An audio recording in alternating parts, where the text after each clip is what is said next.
Allô les kikis! Aujourd'hui, on poursuit notre lancée de cuisine réconfort, mais plus légère, donc la bête light. Et aujourd'hui, je fais quoi? Un velouté, poireaux, pommes de terre et fenouil avec de la morue. C'est tellement bon! Cette recette va être divisée en deux étapes. Premièrement, je vais vous donner une astuce fabuleuse pour faire une petite chapelure magique qui va donner plein de goût à vos salades, à vos potages, comme garniture de fruits de mer, de poissons, peu importe. C'est vraiment une recette super facile, mais fantastique. Pour la deuxième, on parle vraiment d'un velouté à la morue. Donc, quand moi, je cuisine la morue, souvent, je vais faire une chaudrée. Mais une chaudrée, c'est un peu plus lourd. Il y a des patates, etc.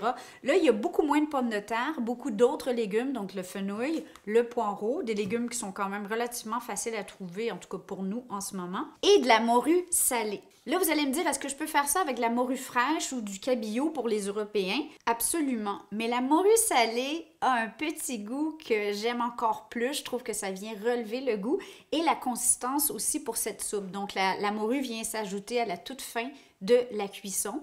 Elle cuit doucement dans le potage et on le sert avec la petite chapelure en garniture. La morue salée, je dois vous dire, c'est un de mes ingrédients chouchou qui est dans mon livre En feu. Pourquoi? Parce que ça se conserve quasi éternellement. Ça se trouve facilement maintenant dans plusieurs épiceries, à la poissonnerie. Moi, je m'en fais ramener par ma meilleure amie Marie-Claude. Coucou Marie! Qui m'en ramène de la Gaspésie en gros sac. Puis en Gaspésie, ils vendent ça soit en gros filet ou en bits. Ça, c'est des bits. Des bits, ça veut dire quoi? Des petits bouts de morceaux de morue.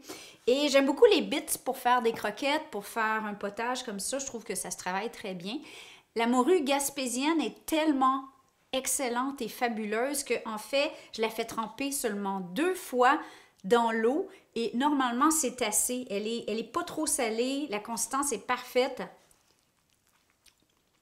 Elle est vraiment bonne. Donc, première étape à faire 24 heures avant de commencer cette recette. On prend notre morue salée, on la fait tremper dans un grand bain d'eau, on vide l'eau 3 fois ou 2 fois si votre morue n'est pas trop salée et on laisse au frigidaire entre les bains d'eau sur 24 heures, donc 2 à 3 fois.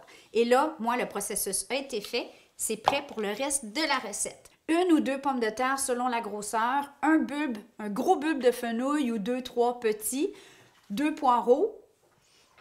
Ensuite, pour la chapelure assaisonnée, ici, j'ai une tasse de chapelure. J'ai pris de la panko parce que la mienne était trop fine. Je veux vraiment sentir le grain, donc ça dépend de la chapelure que vous avez.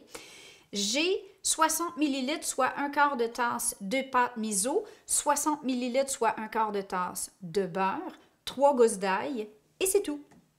Bon, chez la petite bête, on a un Thermomix. Alors là, pas plus bête qu'une autre, c'est clair que je vais utiliser le Thermomix pour faire cette recette. J'ai pas besoin de couper les légumes trop petits. De toute façon, ça s'en va en velouté après. Si vous n'avez pas de Thermomix ou de robot cuiseur, simplement cuire tous les légumes dans le bouillon, une vingtaine de minutes environ, jusqu'à une demi-heure, jusqu'à ce qu'ils soient bien tendres.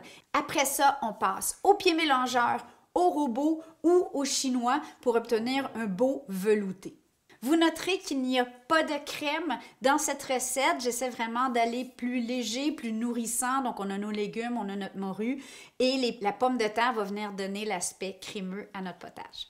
On commence avec un petit cube de beurre pour la soupe au complet. On commence par faire fondre le beurre environ 1 minute.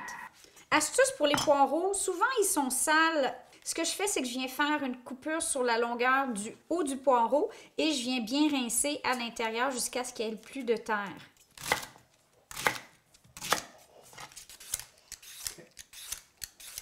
Si vous entendez un drôle de bruit comme un fond d'aquarium, c'est Shelby qui est en train de manger son Kong au beurre d'arachide parce qu'elle est un peu tannante, notre Shelby. Ouais. Elle a eu 1 an, mais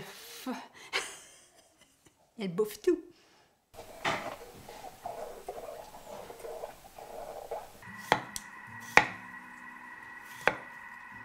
On garde toutes les retailles pour le bouillon. Le bouillon de scrap. Donc, je mets tout ça au congélateur et dès que j'en ai assez, je fais un bouillon avec tout ça, incluant les os de viande.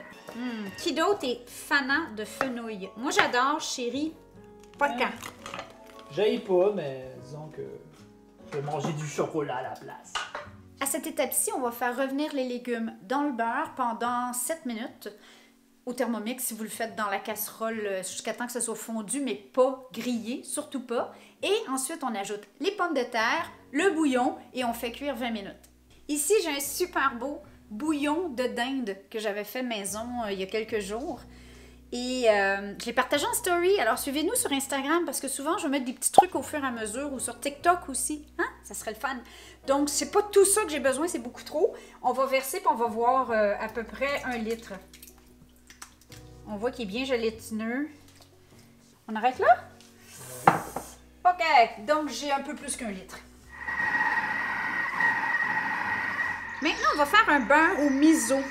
Ça fait partie de mes découvertes de 2021 et qui, j'espère, vont devenir quelque chose que vous allez essayer en 2022. On combine tout simplement le beurre et la pâte miso. Ici, j'ai du shiro miso, donc du miso blanc. Jusqu'à ce qu'on ait une pâte relativement uniforme. Ça, là, sur une toast, avec de l'avocat tranché, c'est à se rouler par terre. Tu sais, la fameuse toast à l'avocat? Avec le beurre au miso, c'est encore plus fou. Là, je vais avoir plus de beurre au miso que j'ai besoin pour la recette. C'est correct. Parce que j'aime ça en avoir de trop au frigidaire. On garde au frigo. On va hacher de l'ail. Parce que l'ail, c'est aussi une bombe de saveur, n'est-ce pas? Cette soupe-là a des ingrédients qui sont quand même pas très goûteux. Donc ça va venir ajouter une petite touche de... C'est peut-être beaucoup d'ail, mais je fais plus de chapelure aussi que j'en ai besoin.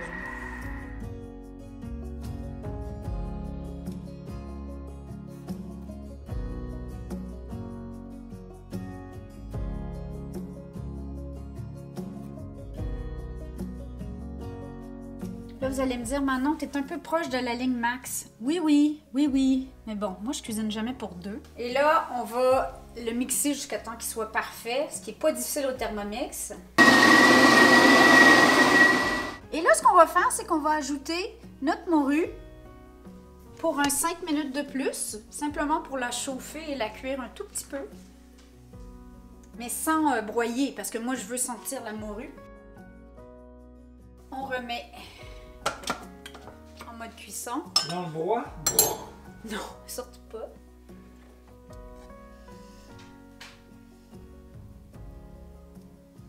Le petit croustillant, la petite chapelure qu'on sert à la table ensuite. Un petit brin de persil. Et voilà, une petite soupe repas avec une petite baguette de la petite bête. C'est une recette magnifique qui est déjà en ligne. Bon, moi, je prends un peu de tout. Un peu de morue, un peu de...